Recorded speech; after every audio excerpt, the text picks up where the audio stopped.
As Congresswoman Eshoo preluded for us, our next speaker is from the White House. It's Danny Weitzner, who's Deputy Chief Technology Officer for Internet Policy.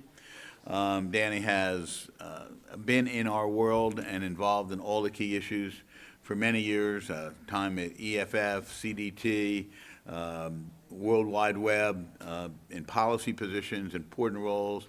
He helped create the agenda for the Obama-Biden presidential transition, played a very big role on issues from privacy to cybersecurity, copyright protection, global free flow of information, and I think he's probably pretty busy these days, but we're really glad he took time out to be with us. Danny, thank you.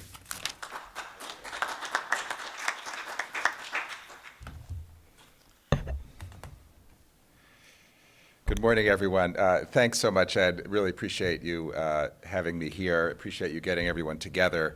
I think that I don't have to remind people here of your leadership in this field for so many years.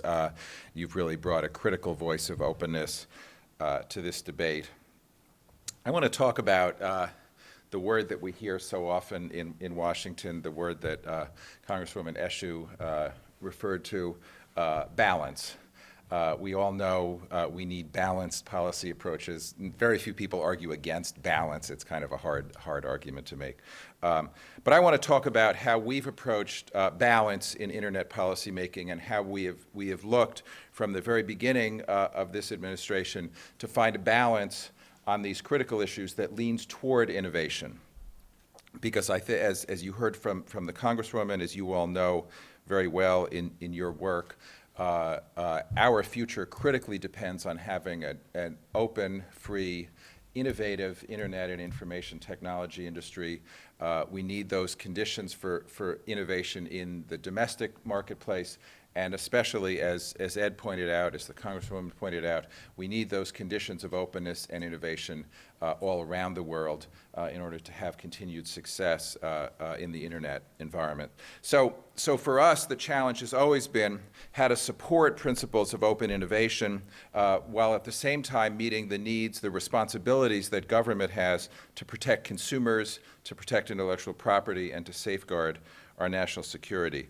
I'm going to talk just for a little bit about how we've tried to apply this balance that leans toward innovation in the area of consumer privacy, in the area of online copyright, cybersecurity, as well as the global internet governance and trade policy issues that we're all working on together. We began very early in this administration recognizing that we really needed to take a fresh look at consumer privacy protection.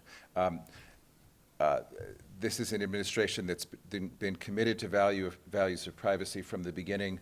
We've also, though, recognized from the beginning that many of our critical initiatives, whether it's health information technology or environmental progress through smart grid or education reform, all depend on innovative and in some cases quite intensive use of personal information. So it was clear we needed to take a broad look at privacy protection. After about 2.5 years of very intensive engagement with many of you around this table, many stakeholders, both in the United States and around the world, we issued in February the Consumer Privacy Bill of Rights. And I want to try to illustrate for you, I'm not going to talk in detail about it, just about all of you, as I look around, I think have heard me talk about it at least once, so I'm not going to repeat myself. But I want to just remind you and illustrate how our approach to privacy, we believe, reflects this kind of balance that leads towards innovation, that leans towards innovation. What we did with the Consumer Privacy Bill of Rights was to articulate a broad set of privacy principles based in many ways on globally recognized standards, but updated for the realities, the challenges, and the opportunities of the internet environment, of the interactive information environment, a set of principles that we think consumers should be able to rely on, a set of principles that we believe companies ought to embrace, and many of the leading companies already are embracing these important principles. we'd like to see Congress enact these principles in a statute, but what we want to make sure of is that we are also able to take those principles and implement them flexibly, that as new business models develop, as new technologies develop, we're able to take these broad principles and implement them in specific contexts, in specific industry sectors. And as Ed suggested, or someone asked a question about the multi-stakeholder approach. That was you, Bernie.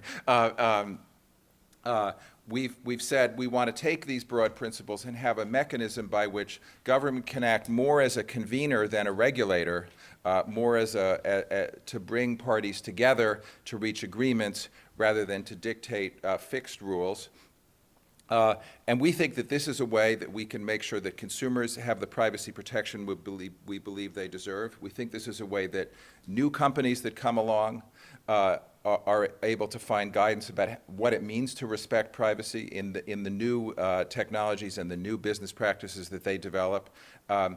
And we also want to make sure, as part of leaning towards innovation in privacy, that businesses can have a sense of certainty. So we've called on Congress to give the FTC the authority to give businesses a safe harbor against enforcement if the FTC finds that those businesses are implementing practices that are consistent with the Consumer Privacy Bill of Rights.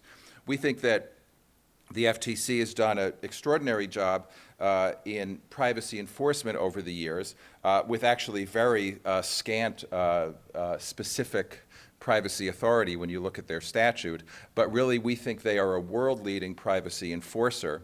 And in fact, although it's fashionable in some circles to characterize Europe as caring more about privacy and us as caring about less, I think we have the most robust privacy enforcement of any country in the world. And in fact, our privacy enforcement, if you look at it, reaches across our borders in a very constructive way. My colleague, Chairman Leibowitz, recently pointed out that between two major privacy settlements that his agency has recently engaged in, the Google settlement and the Facebook settlement, the FTC is protecting over 1 billion internet users. Now, last I looked, we don't have 1 billion internet users in the United States, so we must be doing a pretty good job of protecting privacy, not just in our borders, but being responsible all around the world. This is what we mean by leaning towards innovation when it comes to privacy. We want to take values of privacy seriously, but we believe at the same time we can do it in a way that enables businesses to grow, to maintain the flexibility that they need to compete. We're seeing the fruits, I think, of this approach over the last few years from the interactions that we've had with our colleagues in the European Union. Just last month, we had a senior delegation from the European Commission and the European Parliament visit here in Washington to engage in a comprehensive dialogue on the future of consumer privacy protection. As all of you know, we're at a critical point where we have the European Union reconsidering their approach to privacy. We have our privacy books open, as it were. It's a critical time to find ways to come together to achieve what we've called a sense of global interoperability in privacy rules. We do not expect, I hate to break it to all of you, that we'll reach any kind of grand treaty that establishes a single consistent set of precise privacy rules all around the world that your companies can all just comply with without thinking about it. I'm not sure you'd want that anyway. But what we do think is that we have a commitment across borders to a common set of principles. And when our European colleagues were here, Vice President Reding and Secretary Bryson issued a communique that recognized that though we have different regulatory models to approach privacy, that that our two systems are based on a set of common principles, and that's the basis for interoperability. So we're very encouraged that this approach can help strike a smart, innovation-leaning balance between privacy on the one hand and innovation on the other. We have a similar approach, I'd say, to copyright protection. We are second to no country in the seriousness with which we protect intellectual property protection. We've made major investments in enhanced enforcement cooperation, in coordinating our intellectual property enforcement across a number of different agencies. We've also recognized the critical role that voluntary measures play in the global the need to protect intellectual property globally. We recognize that intellectual property protection across borders can be challenging. I can only I only have to, use the words SOPA and PIPA, and everyone's blood pressure raises just a little bit. But I think we learned a lot from that debate, and I think we learned what it means to have an innovation-leaning balance on copyright protection. We were very happy to see the formation of the Center for Copyright Information, which we think will really advance best practices on copyright protection in the consumer online environment, both in the U.S., and we hope those practices can be of use around the world as well. But when we saw Congress considering copyright protection statutes that address the very real problem of foreign rogue websites, we expressed concern to make sure that those statutes not compromise our security, and just as importantly, not compromise the innovative environment, the innovation promoting policy framework that we have online that makes sure that internet platforms behave responsibly on the one hand, but are not subject to undue or uncertain obligations that would cause reduction in investment in new internet business models, would cause uncertainty about how those internet platforms operate as open platforms for innovation. So I think we have a model here. It's a work in progress in the area of copyright protection, but I think that we know that we can strike a smart, innovation-leaning balance on copyright protection in the online environment. This is Cybersecurity Week. A lot of people are very focused on this issue. We're very happy to see the House engaging the issue seriously.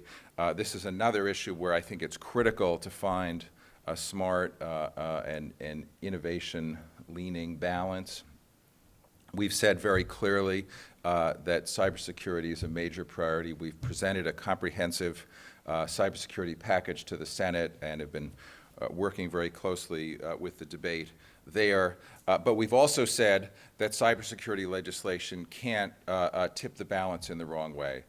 We don't want to see a militarization of cyberspace. We don't want to see an environment, ironically enough, given some of the polls of the SOPA debate, we don't want to see an environment in which we create a sense of lawlessness in the online environment through excessive liability limitations just in the name of information sharing. We think it's critical to work towards information sharing environments. We have a number of pilot programs, as you all know, that are exploring this.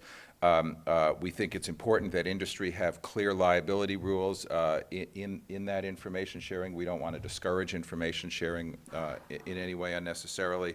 But we also don't want to create liability limitations that waive antitrust law, that waive the 47 states' data breach laws, or that create major uncertainty about the important balances that we've struck when it comes to wiretapping law. So we don't think we need to sacrifice privacy and civil liberties in order to protect cybersecurity, and we'll continue to work with Congress on finding the right balance. Part of that balance, though, as you know, is a very clear sense that we think that we as a government need authority to make sure that our critical infrastructures are engaging in adequate security practices, that they meet baseline requirements, they meet best practices. We've said very clearly we don't want to get into the design of technology. We're not going to start mandating hardware or software standards in any way. We've never done that, and we would never consider doing that. But we do think that critical infrastructures are not adequately protected, and we need authority to make sure that they are. So, in a lot of ways, I think we look around at the U.S. internet environment, at the marketplace, at the commercial marketplace, at the culture that we've created around the internet, and while we're all, some of us around here are paid to kind of focus on the problems, I think overall we can really feel quite good about the model that we've created in the U.S., about the model that many of our colleagues other OECD countries have created, where we really have just tremendous innovation continuing in the internet environment. Our commitment, obviously, is to continue that, but as Ed alluded to, we are watching very carefully suggestions from some of the UN organizations, some other countries that seem to feel, we believe mistakenly, that there's a need to somehow get the internet under control, that somehow these internet institutions that have really created this environment, the Internet Engineering Task Force, the World Wide Web Consortium, ICANN, other organizations that really reflect the best of multi-stakeholder participation in the internet environment, we think are critically important for the future. We think they are sustainable organizations. We think they're scalable organizations. You only have to look at where they were 15 or 20 years ago and where they are now and see that these institutions have proven that they're up to the task of continuing to grow the internet environment. So we are going to make sure that the organizations in the United Nations, such as the International Telecommunications Union and other parts of the United Nations, don't step too far into this environment. We think they all have very important roles to play. We rely on them. But we do not think that there's any particular need, really, for organizations that have traditionally focused on telecommunications at the international level to somehow step in and try to fix the internet. We don't think it's broken. We think it's working well. We are working very hard through organizations such as the Internet Governance Forum, through the many cybersecurity cooperative efforts that we have, the OSCE and a number of others. We're working very hard through the Open Government Partnership to spread the understanding of how to engage in real multi-stakeholder participation in developing new internet models. And I think we will, in the next year, have a serious set of discussions. It's a treaty conference that the ITU is hosting in December in Dubai. And we want to make sure that, as someone said, we don't kill the goose that laid the golden egg. I think we have some positive opportunities on the global scene as well, particularly through the Trans-Pacific Partnership Trade Agreement.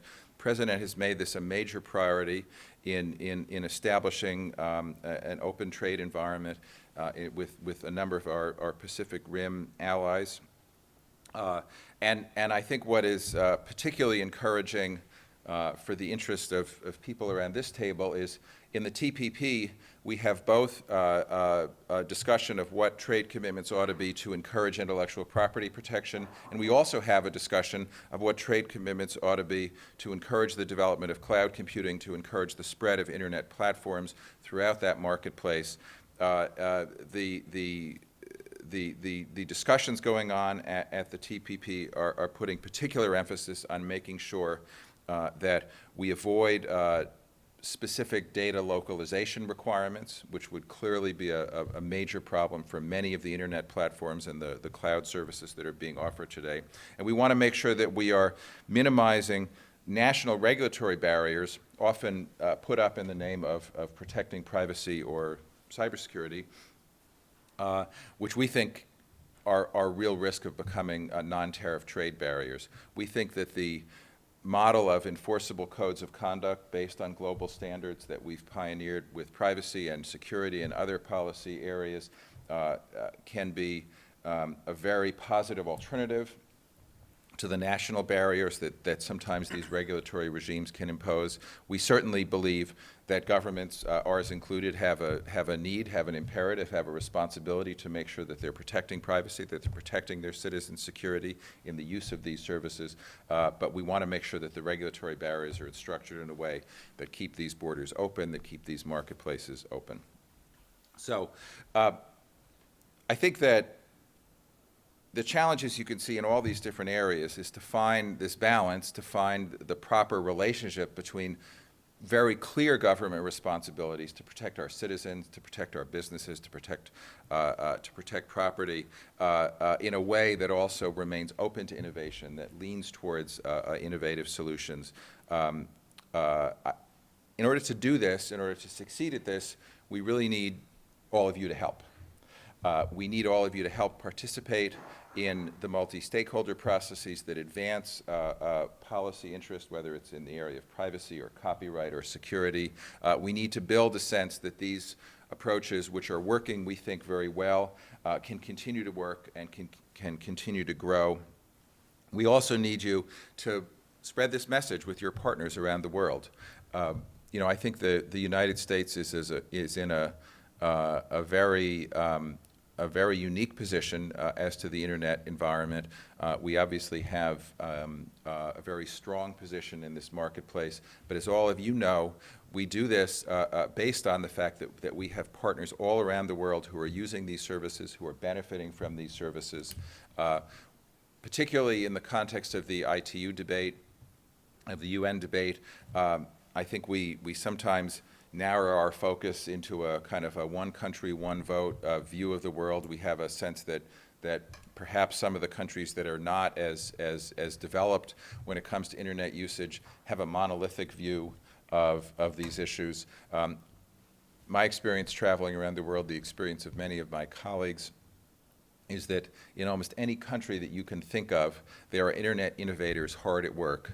They may not be as well represented in their governments, but many of you are selling to them, or many of you are partnering with them, and what we need to do is to build, to continue to build the coalition that we have, all the different constituencies that are dependent on the continued growth of the internet, both in the commercial world and in civil society. It's the way the internet has always worked, and our challenge is to continue that. So we need your help with it, and really thank you for all your support thus far. And I'm happy to take a couple of questions, Ed. Okay, thank you, Thanks. Danny. Although I have an obligation, apparently you have a flight to catch, so I want to do. make sure you watch your clock. We'll right. keep you here forever. Let me, maybe this isn't fair, because you're so obviously into the substance and depth, and you know our industry, but you are in the White House, so let me ask partially a political question. SOPA demonstrated, I think, a strong libertarian streak in the Republican Party that came out in some critical ways to help the industry. To what extent do you think that the White House and the administration can lay out a policy framework of what you've accomplished and what you're going to do that is a strong message to tech industry that you're the best game in town? Well, we've done well in the internet environment by remaining as nonpartisan as possible, I would say. I think you look at the SOPA debate, and there wasn't one party on one side or the other of that debate. It broke down on a variety of different lines, and people who are smarter politically than I will maybe be able to explain that. But what you had there, I think, was a genuine difference of opinion in how to approach these issues and how to strike this balance. I'm very proud of the fact that this administration stood up for a pro-innovation balance on this very important issue. We did it not without a certain amount of political pressure coming from both sides. We looked at those arguments on both sides. We talked to everyone who had views on both sides, and we came out with a pro-innovation approach. So I think if there's anything that shows that we're able to advance a pro-innovation agenda, it is that debate. And beyond that, I would say we've really made a commitment as a government, as an executive branch, to make sure that we are taking the most advantage of the innovative approaches that this industry can bring to a whole range of our policy priorities.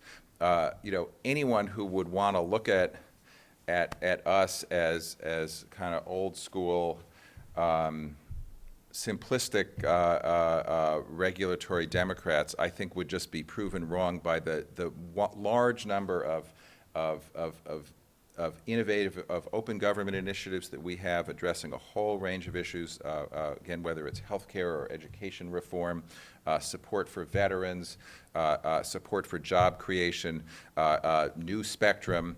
I think we have an absolutely comprehensive and far-reaching agenda on innovation, and we're going to continue to pursue it. Bernie.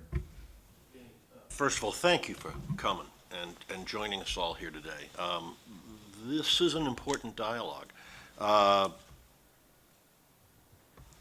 We would certainly want to thank you and commend you for the balanced position and thoughtful position that the President took, that you took on PIPA and SOPA, because there's so many issues at stake in all of this, and every one of them is important, and swinging too far one way or another and endangering all of that ends up with a train wreck. And so while that legislative process was a train wreck, better that at the moment than bad legislation.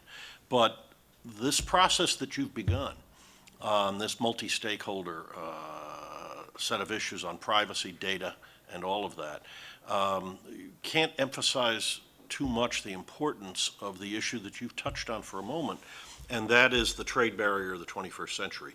And it is good that you've seen some encouragement in a statement saying, saluting principles from the European Commission, but the process goes on looking like one that is not oriented that way.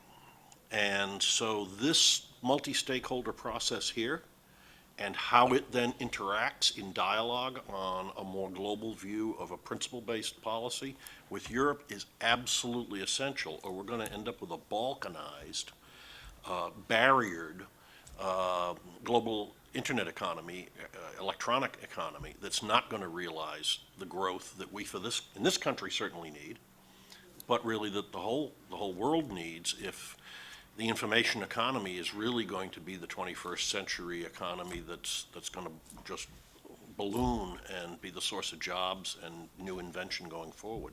So what you're trying to do is critical. Its success is even more critical. I couldn't agree more. I want to thank you for all the inspiration that your company has provided on these kinds of approaches, particularly on privacy issues. I'd say that the critical, I think, key to success is really going to be the ability to continue to build trust in this approach, to show that it actually can work. At the end of the day, sometimes it's a long day, but at the end of the day, governments, I believe, are driven by an imperative to satisfy their citizens and grow their economies. That's the challenge that we face in the privacy arena. It's very clear that other countries and other parts of the world have a different view of how to approach those two imperatives than we do. But I do really believe that everyone is approaching this with a relatively open mind. I will say that we have had very warm reception from our European colleagues. They want to understand how we view this issue. They want to understand how we approach it. I often quote my colleague who's the EU data protection supervisor, Peter Hustings, who does this kind of thumbnail history of the U.S.-Europe privacy relationship, and I won't go through it all, but his punchline is, in the last 10 years, Europe has been a lot stronger on principle, and the U.S. has been a lot stronger on practice, by which he means enforcement. And he says we have things to learn from each other. And I think that's a very positive way to look at the issue. We do have different legal systems. We rely on law in different ways. It doesn't mean we care any less about the principles, but it does mean we express them differently, and sometimes that difference of expression can confuse the discussion and appear to be the whole debate. I think we've learned that it isn't, that there is a basis for working together. And again, I come back to the hope that all of you, all of your companies, all of your organizations will really engage in the nuts and bolts, in the nitty-gritty of this process, because that, in the end, is how we'll make progress towards the goal that you're looking for. Thank you all. Appreciate it.